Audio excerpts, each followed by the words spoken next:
बिना खड़क बिना डाल आजादी साबरमती की संस्कृति ने कर दिया कमाल। हाँ, वो कमाली था जिसने बिना शस्त्र उठाए विश्व की सबसे बड़ी शक्ति ब्रिटेन को भारत छोड़ने के लिए मजबूर कर दिया, जिसने विश्व की सबसे बड़ी ताकत को झुकने के लिए मजबूर कर दिया और सदियों से दास्ता की जंजीरों में जकड़े इस देश को आजाद कर दिया।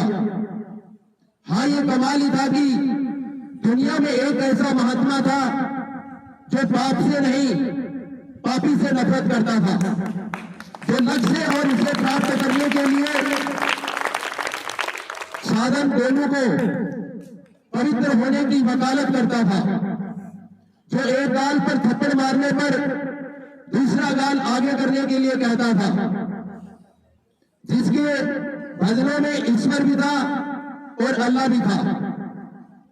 आदरणीय मुख्य अतिथि महोदय director sir doctor Anil ji Godara, समस्त स्टाफ सदस्य, प्रिय छात्र छात्राओं, आज 2 अक्टूबर को महात्मा गांधी की जो जयंती है, जिसे हम विश्व अहिंसा दिवस के रूप में मनाने जा रहे हैं। सबसे पहले आप सभी को विद्यालय परिवार की ओर से विश्व अहिंसा दिवस की ढेर सारी शुभकामनाएं। आप सभी छात्र गांधी जी की शिक्षाओं से प्रेरणा लें। मेरे प्यारे देशवासियों, क्या आप जानते हैं विश्व की बड़ी बड़ी हस्तियां Martin Luther, Nelson Mandela, Albert Einstein जैसी विश्व की दिग्गज हस्तियां, जिनमें क्या एक समानता थी? मैं बताऊं, वो सभी महात्मा गांधी जी के अनुयायी थे, उनके भक्त थे, उन्हें फॉलो किया करते थे, क्योंकि साधारण सा दिखने वाला वो इंसान अंदर से असाधारण प्रतिभा का धनी था, जिससे आने वाली पीढ़ियां प्रेरणा ले सके। भाई और बहनों, आज इस मंच से मैं भारतीय स्वतंत्रता के सबसे प्रमुख राजनीतिक एवं आध्यात्मिक नेता महात्मा गांधी के अनमोल जीवन पर प्रकाश डालूंगा और आज के इस परिप्रेक्ष्य में गांधी जी की शिक्षाओं के औचित्य पर अपने विचार रखूंगा।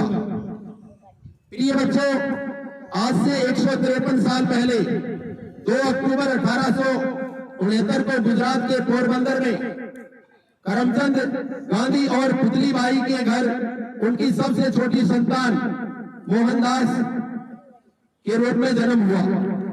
उनका बचपन स्वर्ण कुमार, भक्त प्रहलाद और हरिश्चंद्र की कहानियां सुनने और उनसे मिली सीख से व्यतीत हुआ।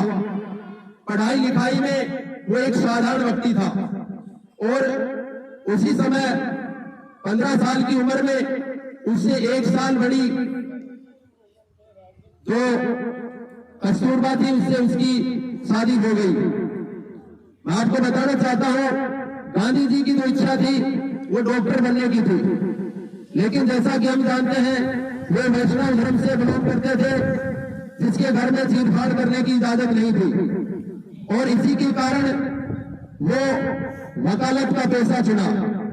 वकालत करने के बाद जब वो भारत आए, मुंबई और राजकोट में उन्होंने वकालत शुरू की, परंतु सफल नहीं हुआ। संयोग से दादा अब्दुल्ला नाम का एक व्यक्ति जो अफ्रीका में रहा करता था, उन्होंने उसे वहां बुलाया। प्रिय बच्चों, उस समय अफ्रीका में गोरे और काले के अंदर काफी भेद किया जाता था। गांधी जी को भी इसका शिकार होने पड़ा। फर्स्ट क्लास की टिकट होने के बावजूद भी उसे रेल के डब्बे से बाहर फेंक दिया गया। इस प्रकार वो निराश नहीं हुए, उन्होंने एक शपथ ली कि मुझे यहाँ की परिस्थितियों को बदल करके लाना है। 28 साल तक संघर्ष करते रहे और जनवरी 1915 में भारत पहुंचे और सबसे पहले उन्होंने चंपारण में जो किसानों से अंग्रेजों के द्वारा जबरदस्ती नील उत्पादन किया जा रहा था उनके पक्ष में आंदोलन किया। चंपारण का उनका पहला आंदोलन था और किसानों को उनका हक दिलाया। नील की खेती पर रोक लगाने के लिए मजबूर कर दिया। खेड़ा में आंदोलन किया। इस प्रकार धीरे धीरे उनका जो आंदोलन बढ़ता गया, लेकिन अंग्रेजों के द्वारा जो एक रोड एक्ट कानून लेकर के आए उनका उन्होंने विरोध किया, जिसमें बिना सोचे समझे किसी भी क्रांतिकारी को जेल में डाल देना था। रोड एक्ट के विरोध में जलियांवाला बाग में एक बड़ी सभा हो रही थी और जैसा कि आप सब जानते हो, एक अंग्रेज अधिकारी जनरल डायर ने वहां पर गोलियां चलाने का आदेश दे दिया। उस नरसंहार के बाद गांधी जी अंग्रेजों के कट्टर दुश्मन बन गए और उन्होंने उनके खिलाफ असहयोग आंदोलन शुरू कर दिया। पूरे देश के नर नारी उस आंदोलन में शामिल हुए और एक समय तो ऐसा लग रहा था कि अब आजादी हमसे दूर नहीं है, परंतु बच्चों, संयोग से 5 फरवरी 1922 को चोरा चोरी कांड हुआ, जो हिंसात्मक रूप ले जा रहा था और हिंसात्मक रूप लेने के कारण गांधी जी ने अपना असहयोग आंदोलन वापस ले लिया। उसके बाद 1930 में उन्होंने नमक कानून के खिलाफ अपनी जंग शुरू कर दी और सविनय अवज्ञा आंदोलन शुरू कर दिया। साबरमती से दांडी पहुंचकर उन्होंने नमक कानून को तोड़ा और इस प्रकार अंग्रेजों को बता दिया कि अब हम बैठने वाले नहीं हैं।